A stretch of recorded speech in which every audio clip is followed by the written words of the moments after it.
Vous faites très bien de nous regarder, mesdames, messieurs, question directe pour une bonne 45 minutes pour, n'est-ce pas, vous parler des questions qui concernent la politique au pays. Nous partirons du dialogue.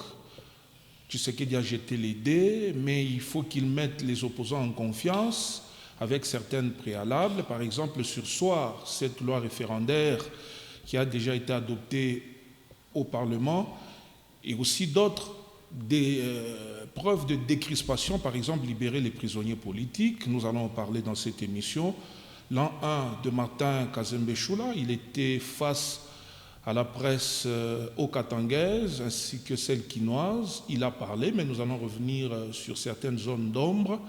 Et pour chuter, peut-être aussi, si le temps va nous le permettre, avec cette plainte de l'ancien gouverneur démissionnaire Kiaboula contre son ancien ministre Mawine Kaindou. Ils étaient d'ailleurs ce matin, n'est-ce pas, à Kamalondo, là, au bureau communal de la Kamalondo, pour, n'est-ce pas, le procès a été ouvert. Nous allons revenir pour diffamation. Eh bien, Kiaboula cite Mawine dans ce dossier pour diffamation, Lupopo et autres. Nous allons en parler.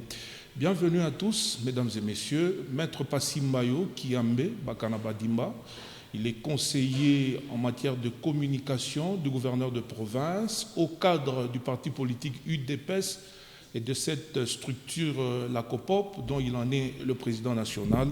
C'est bien lui, notre invité de ce soir. Maître, bonsoir, bienvenue. Bonsoir, c'est un plaisir de te retrouver après un long moment de silence, du fait de plusieurs occupations et de plusieurs engagements. Merci bien. Vous êtes là, on était avec vous au point de presse du gouverneur de province, l'an 1. Est-ce qu'il fallait parler de ce premier anniversaire depuis qu'il est à la tête de la province? Parce que son gouvernement remanié n'a que 3 mois. Il ne fallait pas qu'il attende que ce gouvernement totalise une année pour qu'il fasse son bilan, parce qu'il a commencé à travailler avec les ministres dont il n'avait vraiment pas confiance. Preuve, il a chamboulé. Il ne pouvait pas attendre parce que les ministres entrants n'ont que 3 mois. Oui, mais les hommes passent et les institutions restent. Je ne vois pas pourquoi ça vous préoccupe autant. Le gouverneur de province, dans votre question, d'ailleurs, j'ai aimé. Vous avez fait bien la différence entre l'exécutif provincial et le gouvernement provincial. Il en est le chef. Hein? Oui, c'est-à-dire Martin Kazembe Choula a été bien longtemps, au moins une année, comme étant chef de l'exécutif provincial à titre intérimaire. Et en tant que tel, le gouvernement qu'il a trouvé, ou le gouvernement qu'ils avaient tous ensemble avec son prédécesseur, a essayé de conduire les affaires jusqu'à ce qu'il a estimé qu'il était important que l'on puisse remanier. Et donc l'an 1 ne se compte pas par rapport au gouvernement, il se compte par rapport à l'exécutif provincial. Donc c'est l'an 1 de l'exécutif provincial que vous avez vécu en point de presse. Donc voilà. Mais parce qu'à son actif, il y a aussi certaines choses que les ministres que lui a fait partir ont quand même posé comme acte. Mais pourquoi compter à partir de ces ministres? Parce que lui les a fait tous partir, donc il pouvait que ne compter que sur ces ministres qui n'ont que 3 mois. Non, il ne peut pas compter comme ça parce qu'il est chef de l'exécutif. Les ministres sont membres du gouvernement et le gouvernement se trouve dans le ventre de l'exécutif. Donc je pense qu'il n'y a pas photo.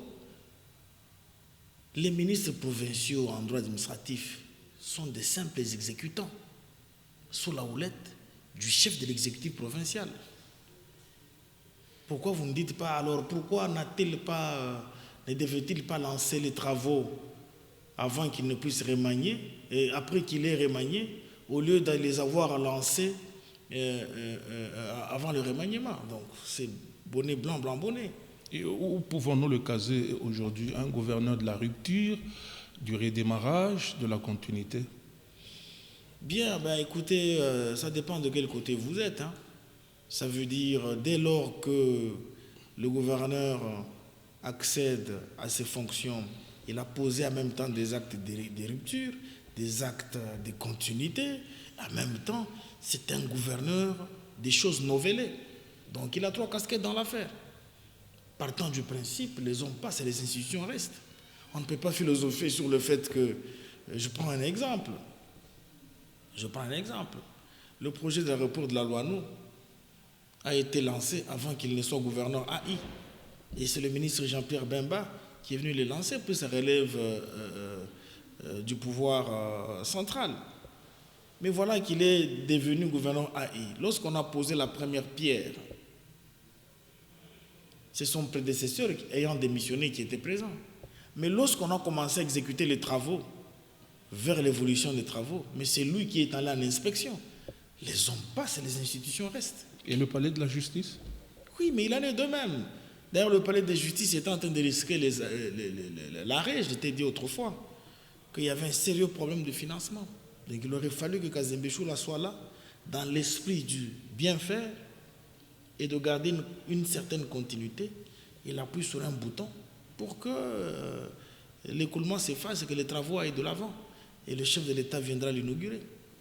Alors, nous voulons un peu savoir, aujourd'hui, quels actes concrets aujourd'hui, 3, si vous en avez, que vous pouvez donner aux Katangais, qu'ils peuvent bien retenir qu'aujourd'hui, que telle activité, telle action, c'est purement Kazembe, non pas dans la continuité, mais plutôt dans le démarrage. 3 actions concrètes, made in Kazembe. Mais j'en ai à peu près une cinquantaine, mais puisque tu me demandes 3, je prends pour exemple la question liée à la centrale électrique de Kasumbalesa. Le banditisme avait atteint son comble, profitant de l'obscurité. Les gens de Kasumbalesa ont fait longtemps sans électricité. Et vous l'avez vu lors du point de presse, la population est en train de se réjouir de l'acte posé par Martin Kazembe Choula, ayant offert des instruments nouveaux. Curieusement, même le DG de la SNEL a dit un mot à propos. Ça, c'est le premier acte.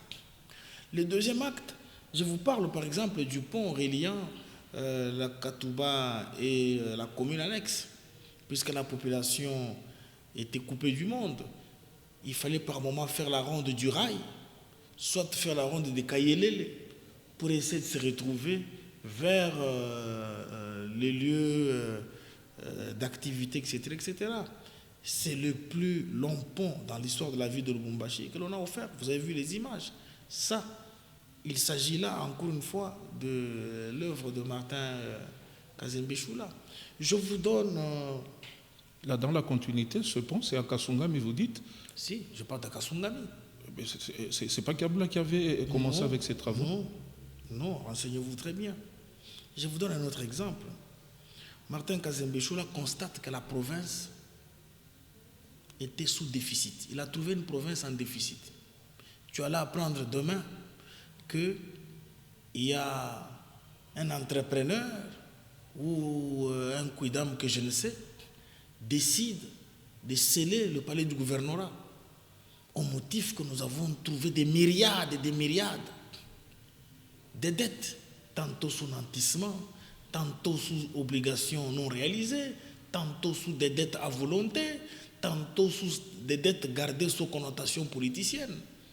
Mais quand Martin Kazembe Choula arrive, qu'est-ce qu'il fait? Il commence à réchelonner les choses. Il arrête l'hémorragie. Et puis il constate que les infrastructures ont pris, dans le compte de nantissement, tout l'argent de la province.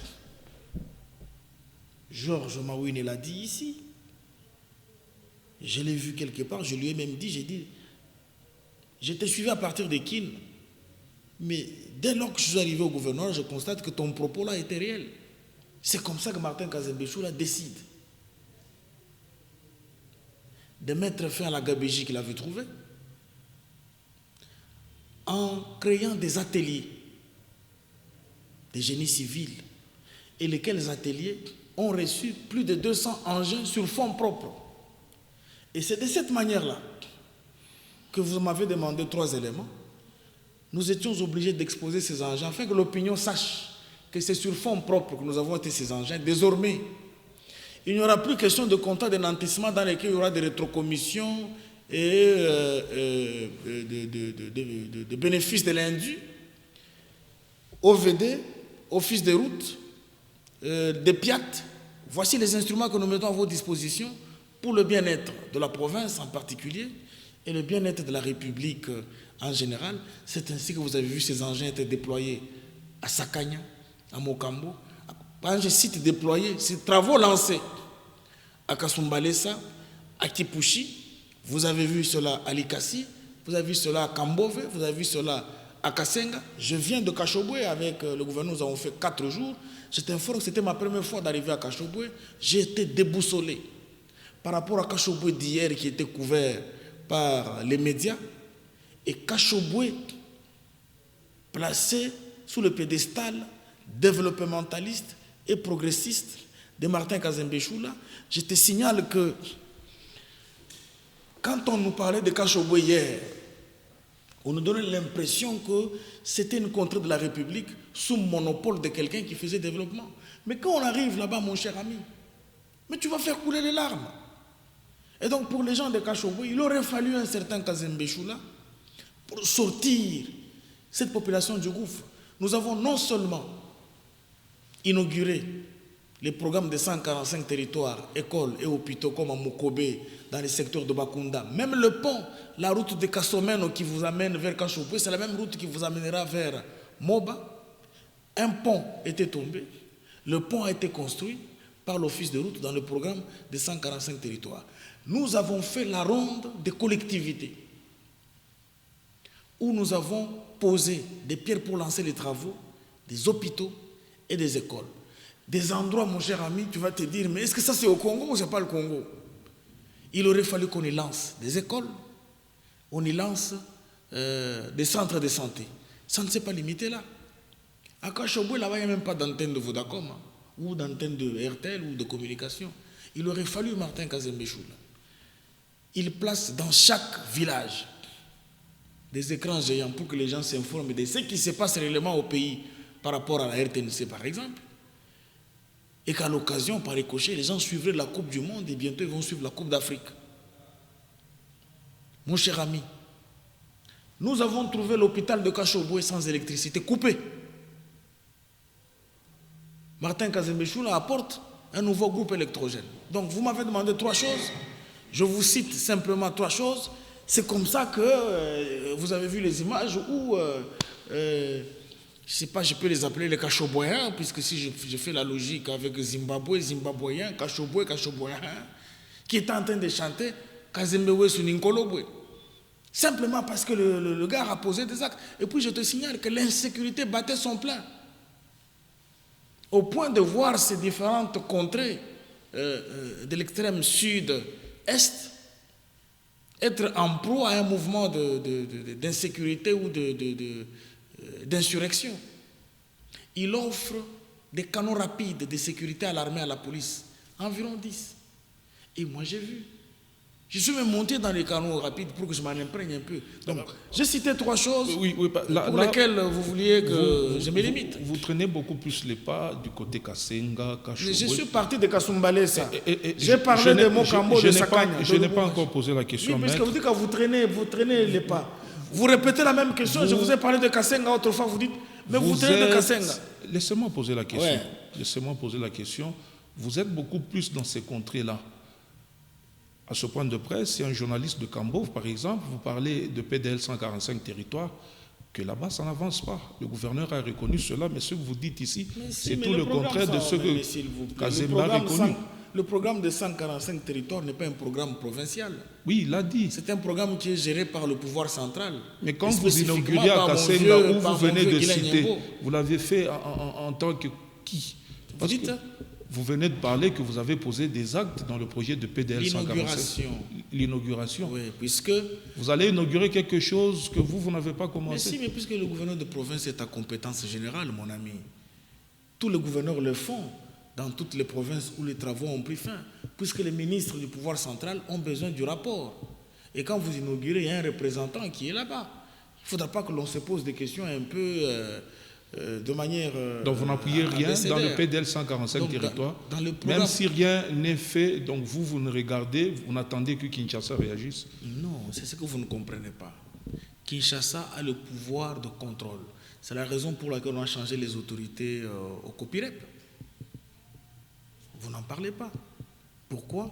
Puisque le ministre national de plan fait rapport au Conseil des ministres qu'il est certains soumissionnaires qui ont accédé au marché du programme de 145 territoires font traîner la montée en pourcentage.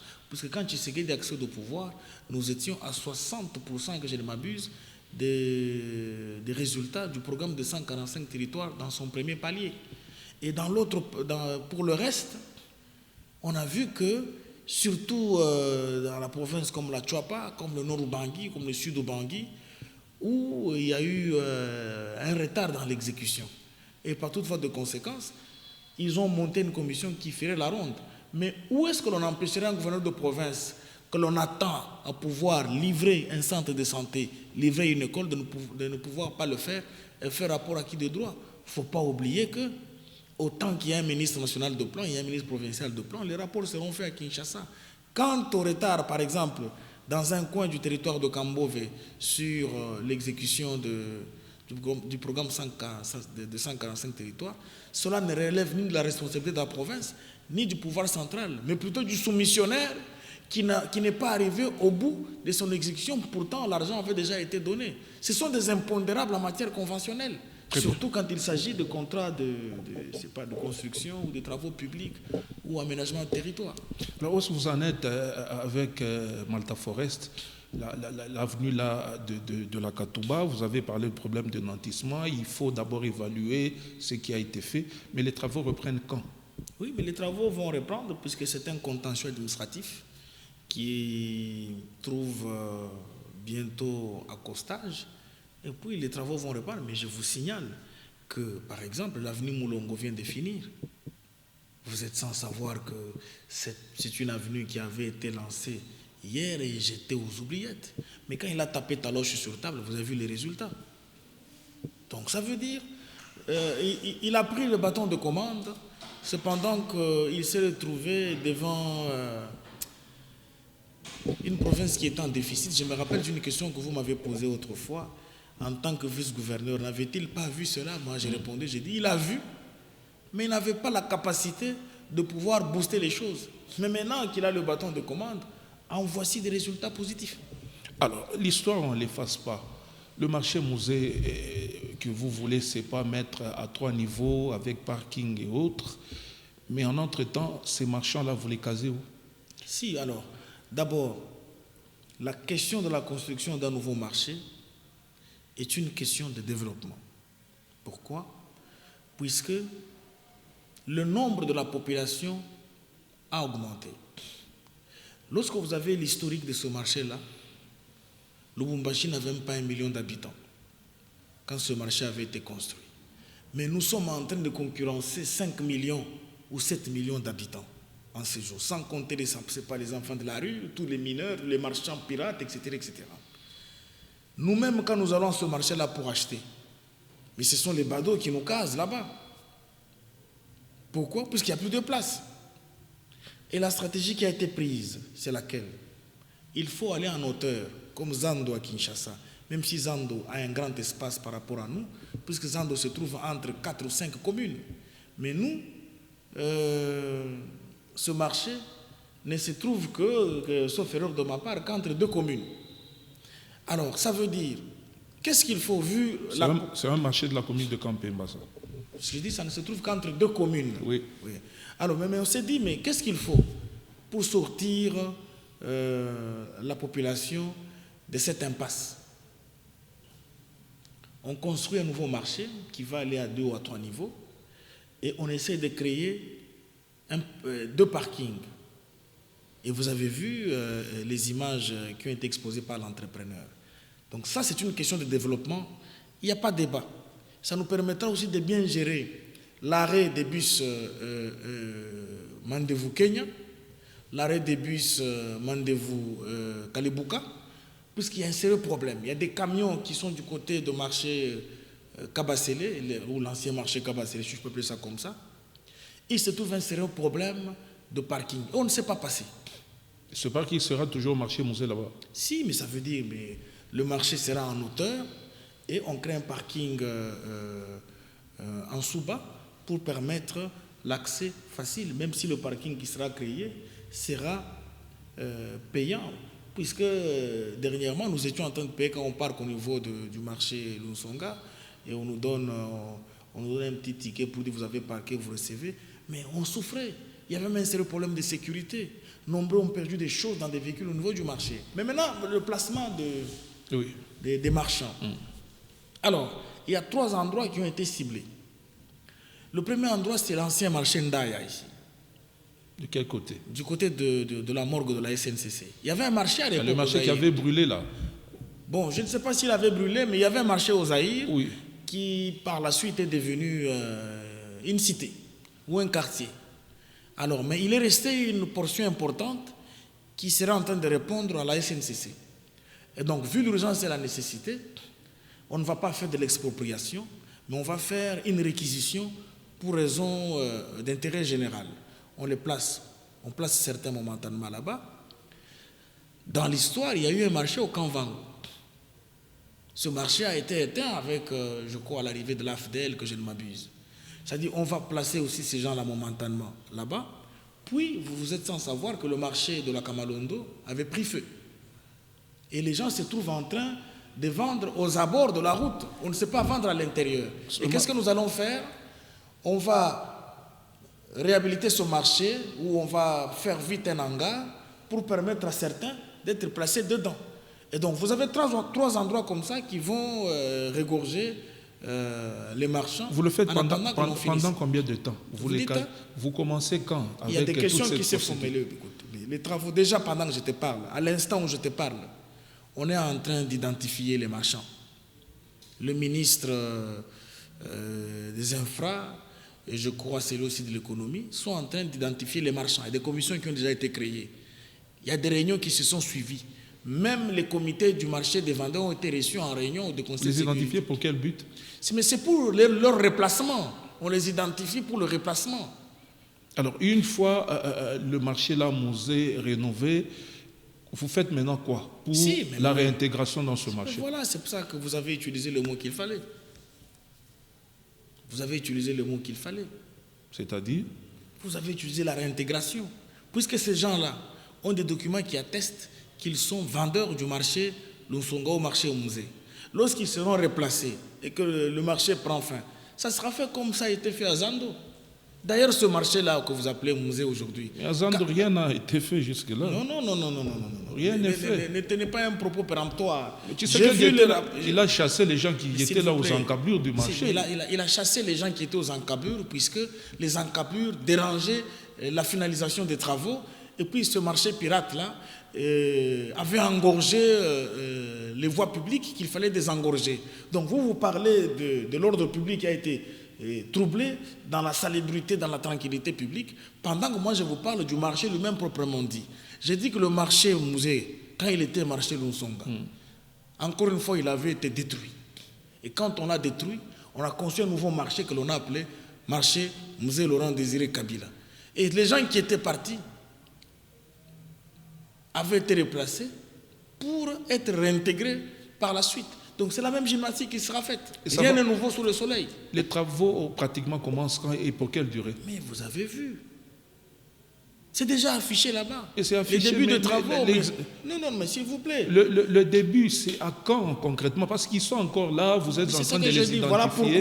Voilà pourquoi on est en train de faire leur recensement ou identification. Une fois que vous êtes identifiés, vous serez replacés à des endroits que je viens de citer pour permettre maintenant aux engins de pouvoir tout raser. Vous n'allez pas encore amplifier avec cette histoire de marché pirate, parce que d'ailleurs ce marché existant, mais les gens vendaient toujours à même le sol, ils inondaient les artères aux encablures du marché. Si vous parlez de marché pirate, donc il faut poser la question à Madame le maire. Il faut poser la question à Monsieur le bourgmestre Haï de la commune de Lubumbashi. Moi, je suis en train de vous parler d'un projet. Ça ne concerne pas je le vous groupe, parle d'un projet de développement pour lequel vous vous sentirez aussi fier de voir votre épouse aller installer un grand atelier là-bas. Alors, nous sommes en train d'évoluer. Donc, jusqu'ici, on peut dire que la province avance dans le calme. Si, mais vous avez été au point de presse. Vous avez été témoin des réalisations qui ont été faites. En une année, mon cher ami, nous avons fait des réalisations de 5 ans, 7 ans. Donc, c'est quand même un acte de bravoure pour lequel il faut féliciter Martin Kazembe Choula. Le dialogue. Nous parlons du dialogue. Oui, Tshisekedi a quand même enfin cédé parce qu'au départ, il était réticent. Il se demandait si nous organisons le dialogue, nous, entre Congolais, qu'est-ce qui rassure que Kagame va quitter? Mais qu'est-ce qui a changé au fil du temps pour qu'il demande, n'est-ce pas, la facilitation de son ami Ndayishimiye et ensuite les autres présidents qui l'ont aidé afin que les opposants mettent un peu de l'eau dans leur vin? Bon, d'abord, la réticence en politique fait partie de l'art politique. Donc, ce n'est pas un péché pour un politicien d'être réticent sur une question tout comme sur une autre. Je n'ai cessé de vous le répéter que la politique est un art, une science, un exercice. Deuxième des choses, Tshisekedi avait raison de prendre du temps. Pourquoi? Parce que à l'époque où l'on sollicitait le dialogue, c'était un dialogue guet-apens, sollicité par l'opposition. Et l'opposition dont je parle, il y avait une opposition comme nos amis du PPRD, de LGBT comme parti politique de Matata Lonzo. LGD. Et un autre parti politique, celui de Diongo, etc., etc. C'est des gens qui étaient déjà en intelligence avec Kigali. Et ils ont provoqué cette guerre que vous voyez là.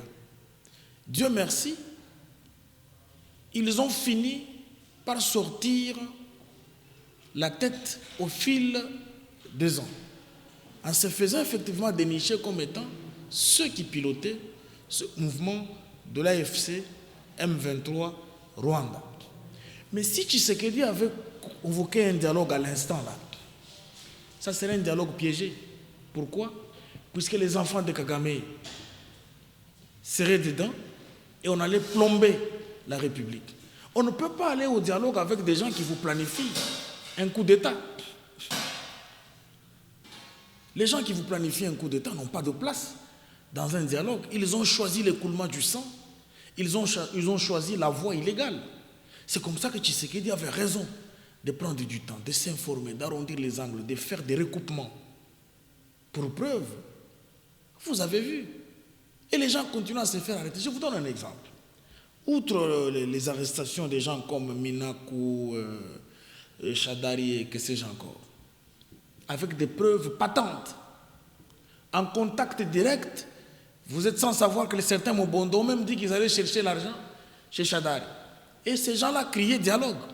Fallait-il aller au dialogue avec en cet instant-là? La réponse c'est non. Et c'est alors un non percutant que je vous lâche. Quand on dirige un pays, on doit tenir compte de toutes les subtilités. Et puis par la suite, hier, là, vous avez appris qu'il y a un gars qui est membre du M23, qui a même accompagné le gouverneur du Maniema à une réunion, je ne sais pas, économique ou sous-régionale, à Dar es Salaam.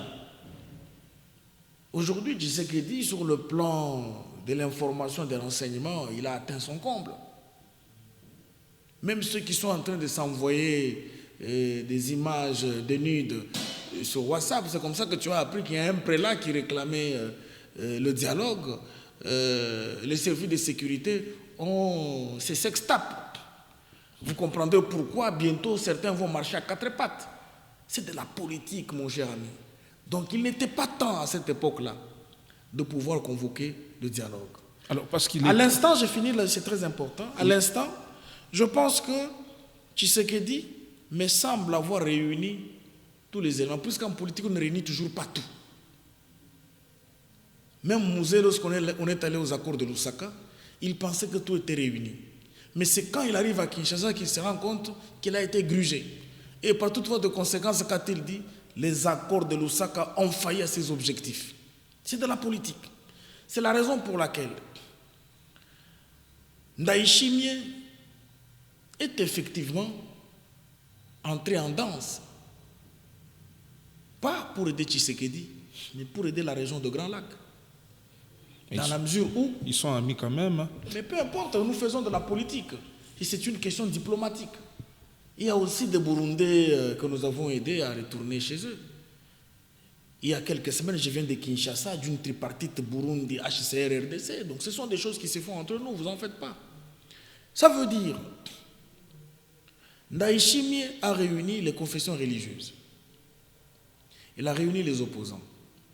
Il leur a présenté le déshydratat de la situation politique de la région de Grand Lac. Il dit que mais cette guerre a commencé avant Tshisekedi. Cette guerre totalise aujourd'hui 31 ans. Mais Tshisekedi n'a que 6 ans ou 7 ans au pouvoir. Rendez-vous compte que vous voulez que celui qui met aujourd'hui Kagame en difficulté, vous voulez qu'aujourd'hui le gars qui met à genoux Museveni quitte le pouvoir.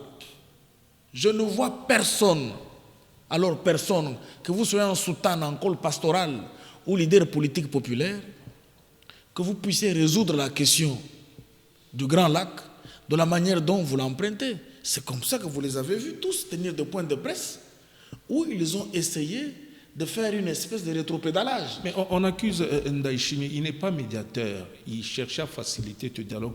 Pourquoi ne pas consulter Kabila? Pourquoi il n'a pas voulu consulter Kabila et Nanga? Jusque-là, nous ne sommes pas au point de médiation.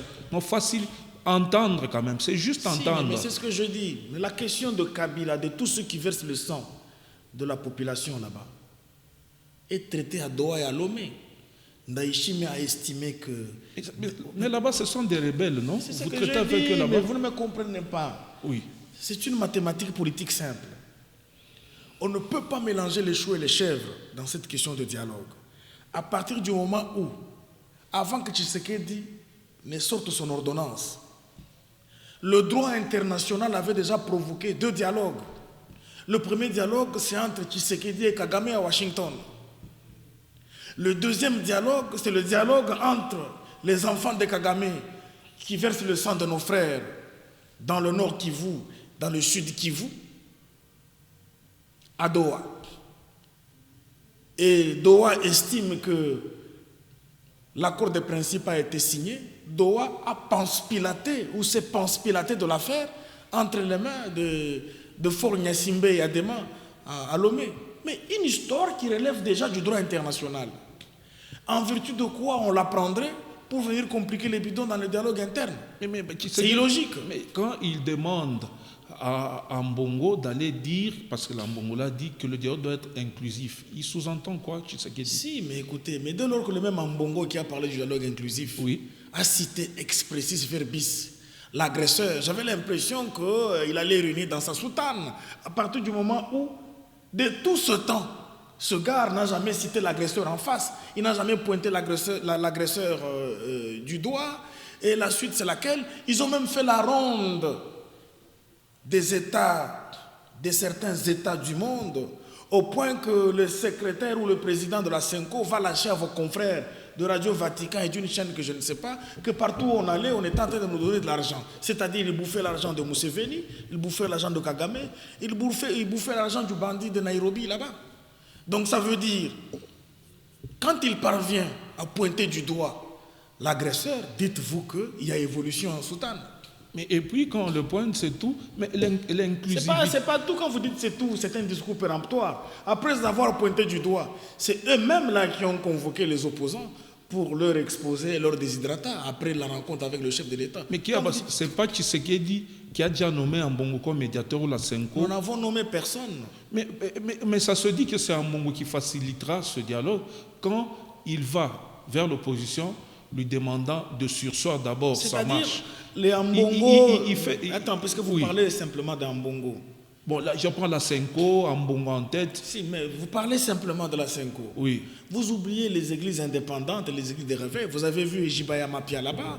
Vous avez vu on a dit que Fatia avait plaidé pour qu'il aille voir Ndayishimiye. Il n'était pas sur la liste. Mais écoute, qu'il soit sur la liste ou pas, mais au moins vous l'avez vu autour d'une table. Et le premier à sortir un propos aux médias, c'est Jibaya Mapia.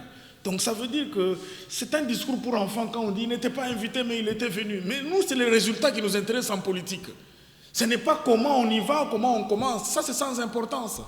C'est comme quand vous me posez la question aujourd'hui. Non, mais écoutez, il disait non. Il n'était pas d'accord avec le dialogue hier, mais aujourd'hui, c'est les résultats qui nous intéressent en politique. Mais dites-nous, l'inclusivité, ça veut dire quoi? Qu'est-ce que nous allons nous attendre quand on parle d'un dialogue inclusif? À l'idée de l'opposition, ils le disent d'ailleurs clairement. Kabila doit être là, Nanga doit être là.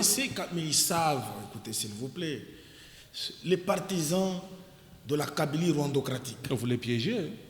Les partisans de la Kabylie rwandocratique eux-mêmes ont remis en cause C64 en disant qu'il n'est pas question que nous puissions aller à ce dialogue-là. Eux espéraient jouer au dédoublement des stratégies politiques. Ils font l'armée, ils sont dans le politico-militaire, en même temps dans l'opposition démocratique. Et nous avons stoppé cette hémorragie. C'est de la politique. Ce n'est pas de la philanthropie.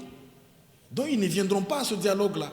Ils ne viendront pas, vous décidez déjà à la place de Tshisekedi. Je ne décide pas, puisque leur question est traitée déjà en international. Qu'est-ce que vous voulez? C'est l'ONU qui sort un rapport. Il cite des leaders qui sont en intelligence avec Kigali et l'FCM 23. Il a cité Kabila, ce n'est pas moi qui ai cité Katumbi dedans, s'il vous plaît.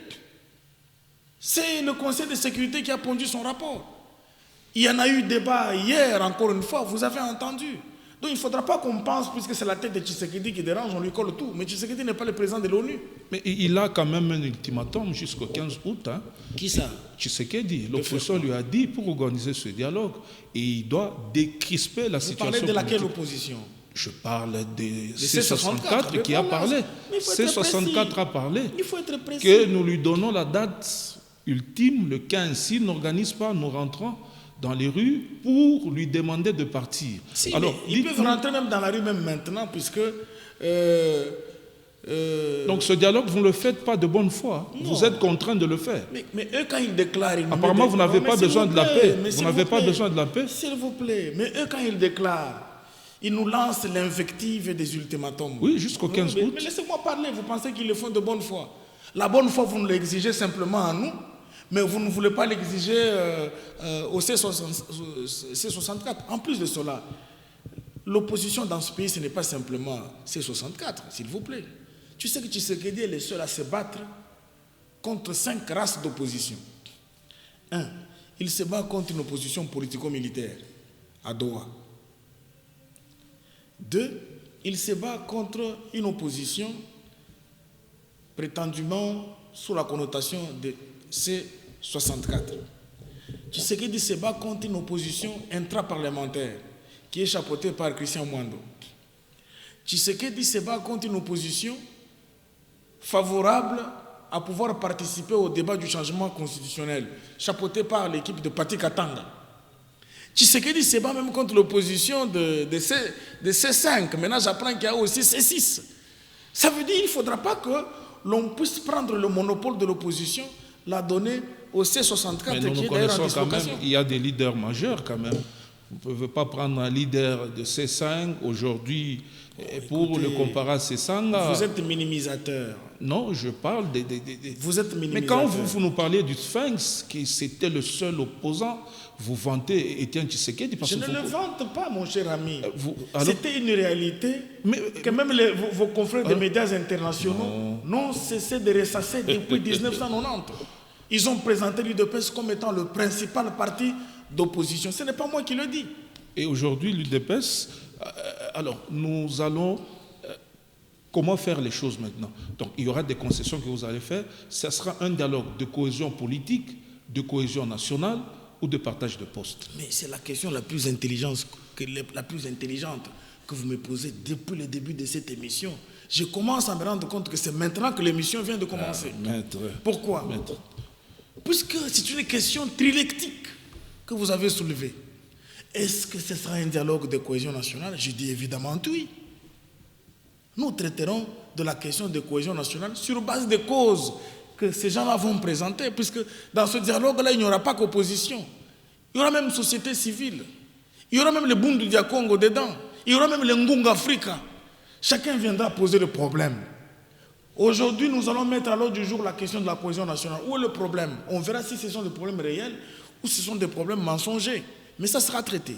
Deuxième problème, vous avez posé une deuxième cohésion politique. Cohésion politique. Mais effectivement, dans ce dialogue, il y aura toujours des gens qui vont vouloir tomber dans le panneau de la cohésion politique. Et qui dit cohésion politique, c'est-à-dire on va arriver au partage de pouvoir. Ah oui. Voyez-vous? Encore. Mais ce n'est pas moi qui le dis, ce sont les opposants qui le souhaitent. Quand vous dites encore... Il le souhaite sur le soubassement de la Constitution. Quand un opposant est dans le gouvernement, il continue de l'être. C'est ça ma question. Mon cher ami, tu sais, la Constitution dit que quand un opposant est dans le gouvernement, il n'est plus opposant. Comme le cas de Moutamba et de Mouzito, par exemple. Mais eux veulent dialoguer afin qu'ils viennent au mangeoir. Je dis que nous faisons de la politique. Vous êtes au mangeoir, hein, donc vous mangez. C'est ça l'expression dans les jargons populaires. Donc vous êtes au mangeoir. Tu peux remplacer ça par venir aux affaires. Merci. Nous sommes aux affaires. Merci de continuer à manger. Et puis je te signale. Les autres veulent manger avec vous. Donc ils viennent vous rejoindre là-bas pour manger avec vous. Donc je comprends que vous allez changer apparemment la Constitution, mais ils veulent quand même aussi... Mais la question du changement de la Constitution... Se refaire la santé financière. La question du changement de la Constitution fera partie du débat. Puisque c'est une autre des causes politiques du pays. Je vous ai dit que l'opposition de parti Katanga, par exemple, leur groupe exige qu'il y ait dialogue avant le changement de la Constitution. Mais c'est leur point de vue. C'est leur point de vue. Vous n'allez pas de leur intérêt. C'est de la démocratie, la liberté de choix, la liberté d'orientation, la liberté de penser. Donc ça sera comme ça. Et puis je vais corriger quelque chose. Mangeoire tout comme aux affaires. Mais mon cher ami, mangeoire, laissez-moi répondre, les mots se bousculent dans la bouche pour sortir. Vous faites de l'argent et vous êtes... C'est pourquoi tout le monde a envie d'être politicien. Parce que peu vous importe mangez, la conception, mais je voudrais fixer un élément. Lorsqu'on occupe une fonction politique, la loi elle-même s'est déjà arrangée pour que celui qui occupe une fonction politique soit entouré par des oripeaux du pouvoir. Vous êtes député, vous avez un billet gratuitement. Donc les députés, quand tu le vois en train de faire Kwenda Vutuka, Lubumbashi, Kinshasa, frais généraux, ça s'appelle les oripeaux du pouvoir. Donc ce n'est pas dans cette émission que nous pouvons changer cette institution qui existe des États-Unis en passant par l'Europe. Réduire les trains de vie des institutions, vous n'en parlez même plus. Si, mais quand parce qu'il y a vos avantages. Nous avons réduit le volume du gouvernement. Vous n'en parlez plus non plus. Non, mais 50, quand les opposants disent que... attendez, quand les opposants disent que nous voulons... C'est toi qui as posé une question intelligente. Tu dis qu'est-ce que ça sera un dialogue de cohésion politique. Toi, tu penses que dans la cohésion politique, il n'y aura pas des actes attentatoires de pouvoir entrer en danse. Mais ils vont venir danser, qu'est-ce que tu crois? C'est pour ça que nous, on vous disait, on ne voulait pas de ce dialogue, puisque l'intention de tous ces opposants-là, c'était de venir à la mangeoire. Écoute la réalité qui va... Il faut que tout le monde tue dans ce pays pour qu'il y ait dialogue et occuper des postes. C'est pour ça que Tshisekedi dit, nous devons changer de constitution, nous devons foutre dehors tous les ennemis de la République. C'est la raison pour laquelle je dis bravo aux FARDC d'avoir récupéré le point zéro. Les Twiranéens ou les militaires rwandais en ont eu pour leur compte. Le combat que nous avons, mon cher ami, est un combat existentiel. Ça n'a rien à faire avec les entourloupettes de Kabound, de Fayoulou, des choses. Qui d'autre que tu peux ajouter sur la liste? C'est pour ça que Ndaïchi leur a dit, je ne vous comprends pas. Voulez-vous l'intégrité territoriale de votre pays? Ou vous voulez le départ de Tshisekedi? Maître, une fois qu'ils seront aux affaires, vous partagez les postes comme ça, et Kagame quitte le sol congolais. Mais c'est ça la question qui leur avait été posée à Bujumbura. Si Tshisekedi part, Kagame a quitté le Congo? Non, apparemment, vous cédez. Je ne cède à rien, c'est moi qui... Je suis ta logique de raisonnement. Oui. Il y a 48 heures ici, Kagame a déclaré qu'il n'est pas question que le M23 quitte le sol congolais. Oui, mais si le M23 quitte le sol congolais, c'est le Rwanda qui sort ses griffes. Mais quand Kagame a parlé, vous, journalistes, dans votre mission d'homéostasie, vous en avez parlé aux médias? Non, vous attendez que nous puissions venir. Je mange toujours dans ma question.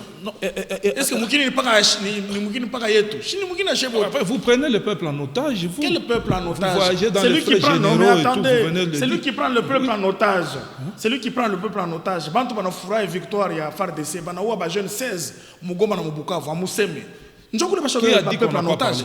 On parle. Vous en avez parlé. Maître. Donc, nous comprenons aujourd'hui que vous cédez, que l'opposition vienne, n'est-ce pas, partager les postes ensemble avec vous dans l'administration Tshisekedi, et derrière, qu'il fasse passer aussi ce changement de la Constitution. C'est ça. Non. Donc apparemment, ce changement de la Constitution, c'est qui est derrière, qu'ils viennent, mais nous allons changer ensemble avec eux. Le changement de la Constitution fera partie du débat. C'est comme ça que le chef de l'État, dans son discours, a dit que le dialogue doit se faire dans le respect des institutions de la République. Pourquoi il a dit? Je te donne un exemple. Quand on dit dans le respect des institutions de la République, le dialogue ne peut pas arrêter la guerre. On va continuer à frapper tous ces Nyangalakata qui sèment la désolation à l'Est. Ce n'est pas le dialogue qui fait la guerre, non. Ce sont les institutions qui font la guerre. Deuxième des choses, la loi vous dit, lorsqu'il est déposé une loi pour promulgation à l'institution président de la République, le délai qui lui est donné est de 15 jours. Dès que ces 15 jours sont dépassés, la loi est réputée être promulguée.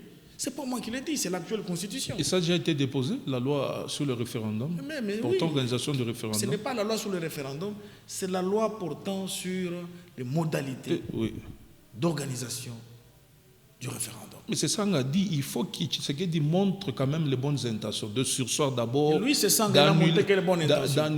Mais vous allez le nommer ministre de la Justice d'ici peu après le dialogue. Mais voilà, vous avez compris la logique. Vous allez nommer Fayou le Premier ministre. Mais ce pays, ce n'est qu'à vous les politiciens, vous nous prenez nous en otage. C'est pour ça qu'on a demandé à la société civile d'être présente. C'est là que vous devez poser la question à Sessanga. Donc toutes les entourloupettes que tu montres là, c'est pour être le prochain ministre de la Justice. C'est là qu'il faut poser la question à Fayoulou. Tous les mensonges qu'il a vociférés sur « je suis le président élu, je suis le président », c'est pour que tu deviennes Premier ministre. Posez-lui la question.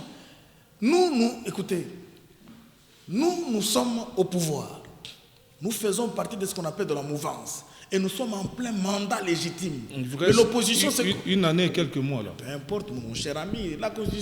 L'actuelle constitution que nous voulons changer, elle dit que le président de la République reste en fonction jusqu'à la remise et reprise avec un nouveau président de la République élu. Vous comprenez? Donc, tant qu'il n'y a pas d'élu, Tshisekedi reste au pouvoir.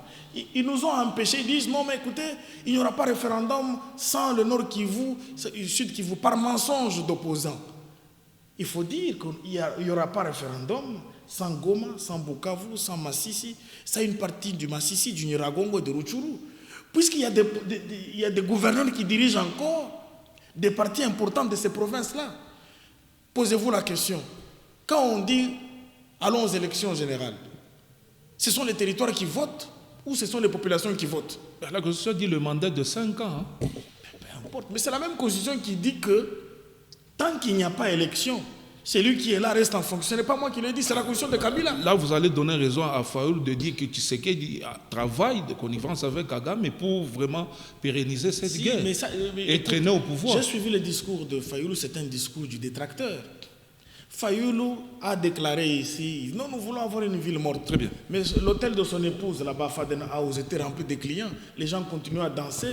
Certains autres continuent à se prostituer là-bas. Ce sont des hôtels. Très bien. Mais en vertu de quoi il veut fermer, il veut empêcher que les hôtels de Willery ou les hôtels d'Engil fonctionnent, cependant que l'hôtel de son épouse, la sœur du joueur Eto, continue à fonctionner.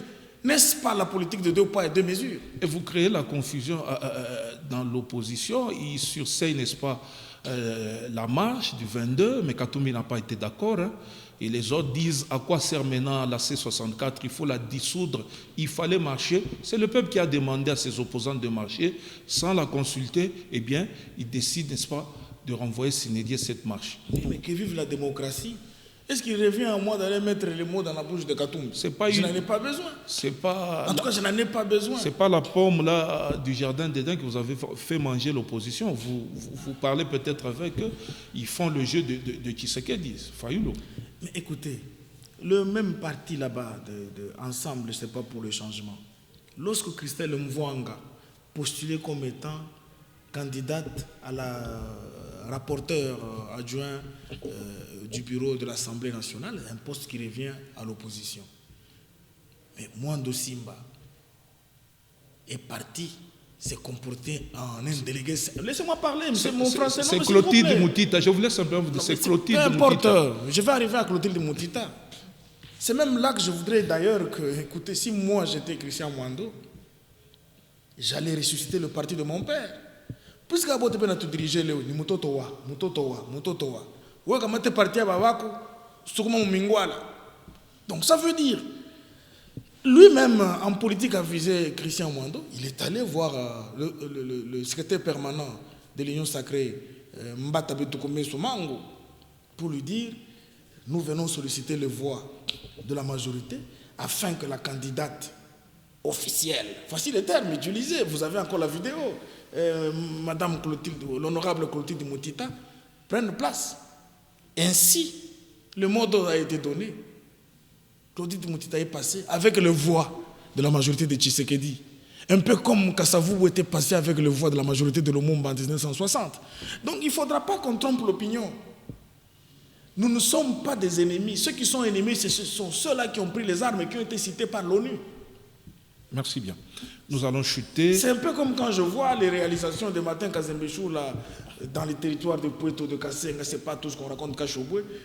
Ça provoque des discours en patois. Je dis, mais écoutez, franchement, la politique n'est pas une science exacte. Non, papi, vous dites c'est la première fois que l'asphalte est entré à Kassenga. Katumbi dit c'est faux. Mais oui. Il avait mis de l'asphalte bien avant, c'est ce qui crée polémique. Mon cher ami, mais moi je viens de Kassenga.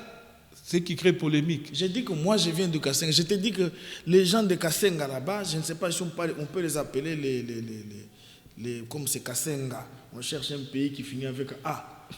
Donc si on peut les appeler les Kassengiens. Les Kassengiens, je ne sais pas. Bientôt, dans 2 ans, Kassenga devient une ville. Tshisekedi a lancé un projet rocambolesque à Tchaloué qui relie la Zambie. Le 2e plus grand pont de l'histoire du pays après le pont Maréchal, c'est à Kassenga. Donc bientôt là, même pour parler Kibemba, ça va se diluer dans plusieurs langues qui vont venir là-bas à Kassenga. On va chuter un petit mot. Donc quand quelqu'un vous dit que non, moi je construis une route à Kassenga. Kazembe a mis une usine de traitement d'eau à Kassenga, il n'y en avait pas. Kazembe, il a mis de l'asphalte. La route qui nous mène au port, c'est Kazembe. La route qui nous mène vers c'est pas le monastère, mais c'est Kazembe. La route qui passe devant l'école où certains hommes politiques ont étudié, mais c'est Kazembe. C'est puisqu'il est jeune que vous voulez qu'on remette la chose en cause. Fini la gérontocratie, mon ami. Merci bien. Moi, Namayo est en train de casser la pierre et c'est tout. C'est bien compris, maître.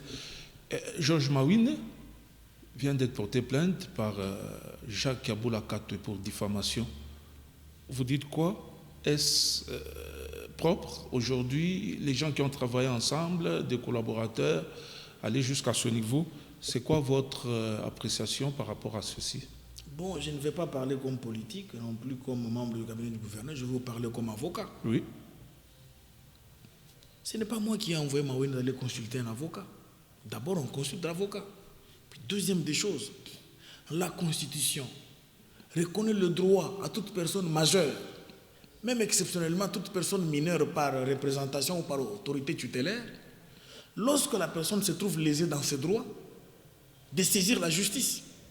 Et celui qui est accusé en justice, la Constitution lui donne aussi le droit, puisqu'on dit toute personne poursuivie d'une infraction est présumée innocente, de venir apporter ses moyens de défense par défenseur ou par avocat.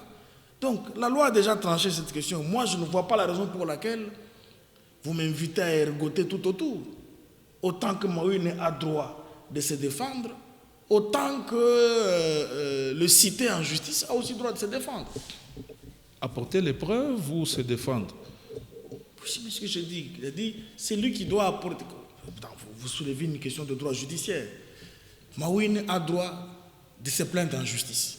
Celui qui s'est plaint, c'est lui qui est accusé en justice par Mawine a aussi droit de venir apporter ses moyens de défense. Dans les moyens de défense, il y a des preuves dont tu parles là-bas, des preuves pour vous décharger, ou l'autre amène des preuves pour se charger, il y a des témoins, ainsi de suite. C'est un procès pénal, mon cher ami.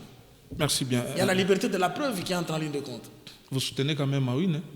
Vous dites hein? Vous soutenez Mawine dans ce duel entre lui et Kaboula? Mais en vertu de quoi? Ce n'est pas mon client. S'il m'avait consulté comme avocat, je ferais un procès rocambolesque. Mais en tant que politique, s'il m'a pas, parce qu'il soutient bec et ongle, moi, dans Mayo. Donc vous êtes le conseiller en communication, alors par syllogisme, donc je comprends que vous ne pouvez que soutenir Mawine. Il n'y a pas de syllogisme, c'est un mensonge que vous déclarez comme ça aux médias. Non, ça ne peut pas. Je pose la question, je ne confirme rien, je pose. Par syllogisme, donc vous ne pouvez que soutenir Mawine. Lorsque Mawine déclare qu'il soutient dans un groupe de gens, les notables Katangé. Bon, notable ou pas, ce n'est pas ça mon problème. Le mot notable n'a pas de fondement en droit. Vous m'avez posé une question juridique. J'ai dit que lorsque des personnes ou des personnalités politiques locales se sont réunies et se sont prononcées en faveur du gouverneur Martin Kazembe Choula, ça constitue un péché ou en démocratie. Les députés nationaux sont venus ici, ils ont fait la ronde des chantiers. Les Serge Condé, le vieux Calixte Moukassa, tous ont atterri par une déclaration de soutien par rapport aux réalisations. C'est interdit ou en démocratie. En plus, ils l'ont fait dans une mosaïque qui mélange opposition, majorité, etc. etc. C'est pour ça que je dis qu'il y a un sérieux problème dans la compréhension, dans l'appréhension des choses selon que l'on est analyste politique et selon que l'on est acteur politique. Papa, politicien, ça donc, à vous m'interdire, c'est non, on a soutenu ou je c'est ça, je me pose la question. Maintenant, ceux qui sont contre Kazembe, puisque je vois même certains des gens qui font de l'invective contre Kazembe, et dans Saint-Pierre, et même dans l'UDPS, vous ne les interviewez pas pour dire, mais pourquoi vous êtes contre lui? Merci bien, maître. C'est votre parole de conclusion. Merci d'avoir répondu à nos questions. On se résume. Le dialogue, il y en aura, c'est pour le partage des postes. Vous venez de le dire, ça ne sera pas pour la cohésion nationale? Non, vous m'avez posé une trilectique, ou une trilogique. J'ai répondu à deux, mais vous ajoutez un dernier élément que j'ai oublié.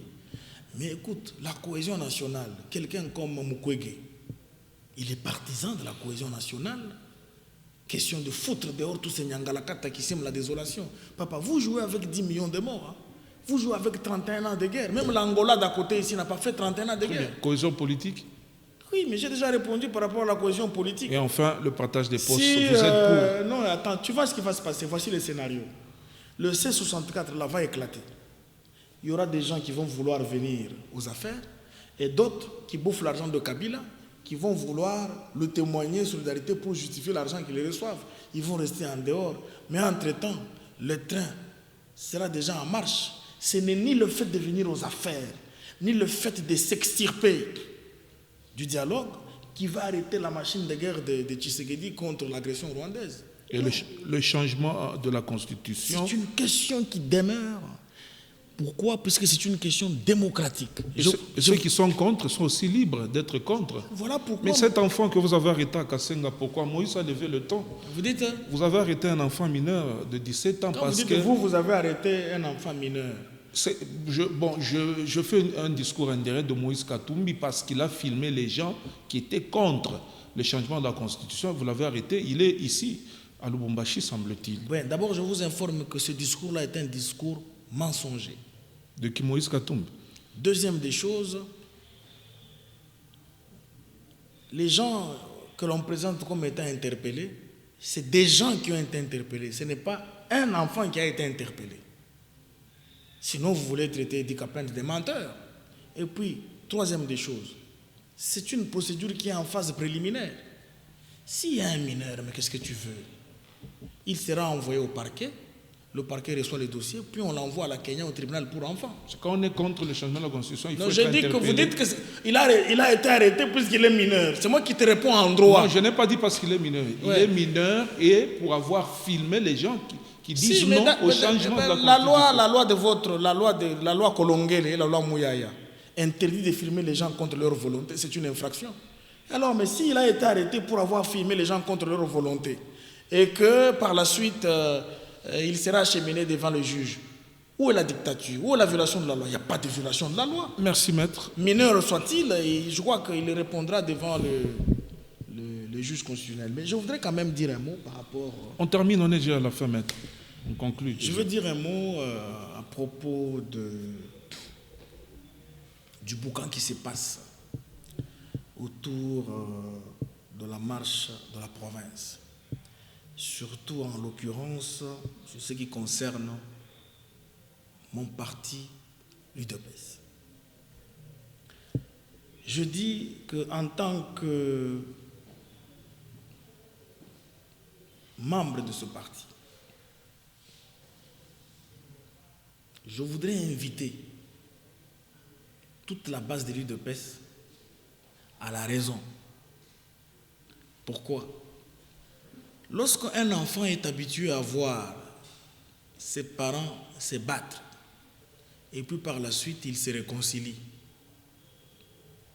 La énième fois, lorsque papa et maman vont se battre, il ne va pas s'inquiéter comme il s'en était inquiété pour la première fois. Ça voudrait dire que la chose qui nous intéresse ici et maintenant, la fin de la guerre, la question du dialogue dans laquelle nous maintiendrons notre débat sur le changement de la Constitution. Les questions liées à des candidatures dont on parle dans les réseaux sociaux qui sont encore au niveau officieuse, toutes les stratégies, la circulation d'argent, etc., etc. Mais rien n'est nouveau sous le soleil. C'est des choses qui ont existé hier. Chez nous, à l'UDPS, on sait comment les choses commencent et comment ça finit. Les combattants de l'UDPS savent comment les choses vont finir. Mais entre-temps, nous sommes en plein activisme de l'émulation militantiste. Et vous n'avez jamais eu peur des élections? Ça vous dérange en quoi si vous allez aux élections? Je ne parle pas des élections, je parle de l'invective. Puisque les élections, ce n'est ni Kazembe, ni l'Assemblée provinciale, ni l'UDPS qui va le convoquer. C'est la CENI qui va le convoquer. Pourquoi je vais me casser les dents à me préoccuper d'une affaire qui ne relève pas de notre compétence? Ça, je crois que pour tout raisonnement ordinaire, et je dirais pour tout intellectuel moyen, on comprend de quoi il s'agit. Quelles invectives Moi, je voudrais simplement que la base de l'UDPS, de laquelle je fais aussi partie, comprenne que les enjeux de l'heure n'appellent pas à notre distraction. Je te donne un exemple. J'apprends que KTB Katoto vient dans la logique de pouvoir soutenir le chef de l'État dans la question du changement de la Constitution. Je ouïs dire, dans ce sens-là. Il y a eu une réunion hier, puis une autre viendra. Mais des réunions pareilles se tiennent pendant que une certaine base de l'UDPS a décidé de se distraire. Et quand on va vous voler la vedette demain, vous allez revenir encore une fois à la reine. Non, mais écoutez, nous nous sommes battus. Voilà, mais les autres montrent des stratégies. Mais vous êtes dans la diatribe interne. Comment tu peux imaginer, par exemple, l'on prépare un certain caucus des jeunes de l'UDPS en disant quand le chef de l'État viendra pour inaugurer certains ouvrages ici, qu'ils se mettent à crier, ils vont faire des calicots, ils vont faire des effigies pour, moi je veux dire, prendre à partie Martin Kazembe Choula sur des motifs incongrus. Il parle d'un motif de tribalisme. Et cependant que moi qui te parle, je ne suis ni de Sempia, ni de Bouyantanchi, ni de Luanzo, mais je suis dans le cabinet de Kazembe, comme tant d'autres. Je vous ai dit autrefois que le gouvernement provincial ici a 4 non-originels, si on peut suivre la logique. Et le motif que Kazembe Choula présente lors de la réunion du Conseil des ministres, il dit que la province du Haut-Katanga est différente des autres provinces. Il y a des gens qui sont ici depuis 1906. Les communautés qui sont ici, des communautés qui ont aussi pignon sur rue. Et voilà pourquoi j'ai constitué un gouvernement qui respecte les 6 territoires. Donc tous les 6 territoires là-bas, partout là-bas, il y a des représentations dans le gouvernement. Et ainsi, il prend 4 ministres non originaires comme reflet, non seulement parlementaire, mais aussi reflet sociologique des populations vivant ici. Donc, voilà comment la diabolisation monte au créneau, mais tu sais, la beauté avec la diabolisation, c'est un peu comme disait Kofi Olomide, que vérité, le côté, il y a un ascenseur. Mais vérité, il y a un escalier, souka na souka, est commis. Donc ça veut dire, moi, mon problème, c'est que il ne faut pas désarçonner la base de l'UDPS, car le combat qui nous attend demain, ce n'est ni Kazembe, ni le péage, ni quoi que ce soit. Le combat qui nous attend demain, l'UDPS n'aura jamais affronté un combat dans son histoire aussi rocambolesque comme il sera. Le combat, c'est entre lui et Kaboué. Apparemment, ils ne s'entendent pas. Hein. Non, mais Kaboué n'a rien à faire là-dedans. Pourquoi vous aimez citer les gens? Je pose des questions, maître. Si, mais par rapport à votre question, je vous informe que Kaboué n'est ni de près ni de loin relativement à ce que vous voulez insinuer. Très bien. Si Kaboué était contre, il n'allait pas donner les assignations au gouvernement provincial comme cela a été fait au Parlement. Lui, il va le donner, ce sont les députés. Lui, il va le faire. C'est ce que je dis, mais c'est lui qui chapeaute cette assemblée. J'ai l'impression que vous avez un problème avec Michel Kaboué. Comment ça, le problème? Mais puisque vous faites de la fixation sur lui. Peut-être vos affinités, quant à mes questions, vous gênent quand je pose la question. Les affinités que j'ai avec Michel Kaboué sont des affinités sociologico-politiques et démocratiques. Ça n'a rien à faire avec un journaliste de HK6 que vous êtes, monsieur. Laissez-moi faire mon travail. Mais quand je pose votre des travail, questions, ce n'est pas faire la désunion entre les gens. Ce n'est pas la désunion. Quand je pose la question, moi, je ne les sépare. Je pose les questions qui se disent tout bas. Si, mais vous parlez des affinités. Mais vous m'avez attaqué sur votre propre plateau. Parce que je vous sens penchant envers Kaboué, c'est parce que j'ai dit, bon, vous ne voulez pas qu'on pose des questions sur Kaboué. Je suis partisan. Au nom de votre amitié, au nom de votre camaraderie, je ne sais pas. Il y a pas. Vous avez aussi des camarades autant que j'en ai, c'est mon droit le plus légitime. Dans l'UDPS, je dis, vous vous appelez camarade. Mais écoute, mon cher ami, est-ce que tu connais le parcours que j'ai fait avec Kaboué dans le combat de l'UDPS pour que tu puisses le remettre à l'instant en cause? Bon, il y a de quoi le défendre alors. Mon cher ami, nous avons broyé du noir. Merci beaucoup, maître. Pour que vous parliez aujourd'hui. Nous avons compris. Et donc, j'étais en train de conclure, puisque vous m'avez. On termine déjà, maître. Vous avez intercepté sur ce que j'étais en train de dire. Je disais que. Mettez Kaboué hors d'état de nuit. Bon, maître, je vous donne le temps. Résumez-vous. Quels invectives, quel est le problème au sein de l'UDPS aujourd'hui contre Martin Kazembe Choula? Sinon, ça veut dire. Le président arrive ici. Peut-être on cherche à salir Kazembe. Qui sont à la base? C'est vous-même entre camarades au sein de l'UDPS. Qu'est-ce qui se passe? Mais tout naturellement. Mais écoute, qu'est-ce que tu crois? Tout naturellement, il y a une diatribe au sein de l'UDPS local ici, où pour certains, ils pensent que la seule façon pour eux d'étouffer Martin Kazembe Choula, c'est pas de l'interpeller ou de le mettre hors d'état de nuire ou dans la politique de haute toit de loi que j'y m'y mette, c'est de liguer certains combattants le jour où le chef de l'État arrive, qu'on essaye de salir Martin Kazembe Choula sur des motifs que je viens de présenter ici. C'est de la diatribe interne. Et on sait comment ça fonctionne chez nous. L'UDPS est un parti politique qui transporte une diatribe interne depuis qu'il est né, depuis 1982. C'est pour ça que moi je dis aux combattants, on sait comment ça commence et on sait comment ça termine. Le problème, ce n'est pas de commencer, c'est de savoir comment gérer la fin. Puisque c'est toujours malin ou imprudent de commencer un boucan quelque part, mais vous ne savez pas comment ce boucan va finir. Donc, je connais comment ces choses fonctionnent au sein de notre parti. Je connais comment la politique elle-même fonctionne. Moi, j'invite tout le monde à ne pas désarticuler la base qui doit être prête à affronter des grands événements politiques qui nous attendent. Vous mangez seul, vous qui êtes au pouvoir. Il faut partager quand même avec ceux qui restent encore trop bas là-bas. Peut-être c'est ce qui énerve, vous accaparez toutes les choses, et voilà, ça énerve. Tu sais que dans l'histoire politique de l'UDPS ici, au Katanga, il n'y a pas quelqu'un qui a positionné le combattant. Moi, j'ai fait la ronde avec Martin Kazembe Choula.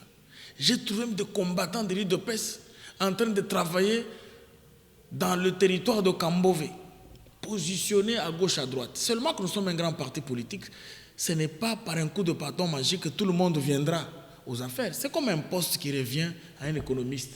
Mais on ne peut pas le donner à un analphabète, quoi qu'il soit membre de l'UDPS. Les choses sont simples. Voyez-vous, ça veut dire, en dehors de Kazembe Choula, dans l'histoire de l'UDPS au Haut-Katanga, je peux même aller par extrapolation, même dans le Lualaba, dans le Tanganyika ou dans le Holomami. Kazembe a son compte plus de 100 militants qui ont été positionnés. Mais le comble, c'est que il faut être dans ce gouvernement-là pour comprendre que il y a des choses même pour lesquelles il n'y a pas de poste à pouvoir. Mais les gens vous crient au dehors.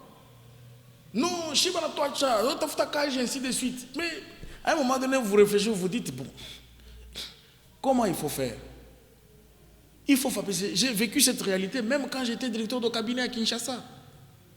Nous étions obligés de créer une liste de Maboko Bank à cause du boucan des militants à Kinshasa là-bas. Bazobo Sanabiso. Bon, on s'est dit, bon, qu'est-ce qu'on fait? On prend un peu dans le fonctionnement là-bas, on met les gens au devant d'une activité, puis on leur donne quelque chose. Ça veut dire le parti est grand, mais les postes politiques sont petits.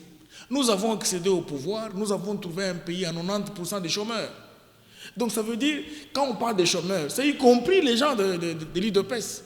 Et donc, dans la logique simple, il faudra qu'il y ait beaucoup d'emplois. Très bien. Or, à l'époque où nous sommes, à l'époque de la mondialisation, l'emploi est en voie de disparition. Aucun pays n'a donné de l'emploi à toute sa population. Aucun parti n'a nourri tous ses militants. Donc, moi, je pense que le message est passé. J'invite la base à la raison, à pouvoir comprendre. Vous suivez même ce qui se passe aussi dans d'autres provinces. On crie toujours non. Bazo positionné bisoté. J'ai tout pâté cage, ainsi de suite. Papa, il de pèse comme mon nez. Mes gâteaux. C'est bien compris, maître. C'est votre parole de conclusion. Merci d'avoir répondu à nos questions. Merci à vous également de nous avoir suivis. Nous allons bien saucissonner cette émission, partager-la, qu'elle ait beaucoup plus d'écho et beaucoup plus chez les militants de l'UDPS, dans le parti politique de Maître Passim Bayo, où ils ne s'entendent pas, ils se tirent toujours à boulet rouge, malgré qu'ils sont au pouvoir. Si, depuis 1982, on se tire à boulet rouge et puis à un moment donné, on fait la... Et à la prochaine. Merci, maître.